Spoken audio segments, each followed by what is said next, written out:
I'm in the process of creating a journal for neurodivergents who are wanting to unmask and to discover their authentic self. And a part of that process, there is this section, once you've done a lot of internal work, there's a section that is all about helping you start to rebuild your external reality.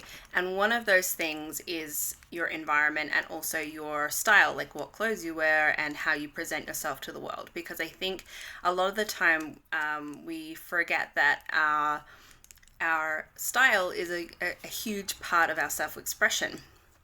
And I think why a lot of neurodivergents, when they start the process of unmasking, they start to do things like wearing the things that they have always wanted to wear, right? Now, I think this is really a fun part of the process of unmasking, because unmasking can be really scary, and I think it's really important that we have those moments of being playful and like having fun with the unmasking process, because what you're really doing in the process of unmasking is you're starting to date yourself in order to discover who you are. And so I wanted to share this little bit because a part of my previous roles in my work have been character design as a writer and a screenwriter. And in that process, you get to, design characters. So why not look at yourself in this process of unmasking as character design? Because once you start to know your inner values and the things that matter to you, you can start to look at like, okay, what are my values? What are my likes? What are my dislikes? And then you can build out your character from this perspective. So does your character need glasses? Does your character like to wear hats because for sensory reasons it helps them to feel safe? That's something I like to do, especially when it's a windy day.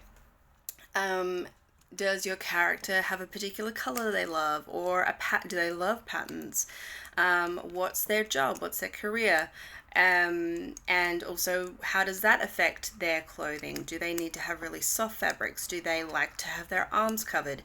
And having a look into all of those things, as well as looking at like, do they like boho? Do they love cottagecore? Like, if they were this character, like, would they prefer to be a pixie and have have their fashion inspired by nature? Looking at all of those things. So have a think about, when you're unmasking, if you were a character based off your likes and dislikes and your sensory needs, what would your character look like? What would they carry with them?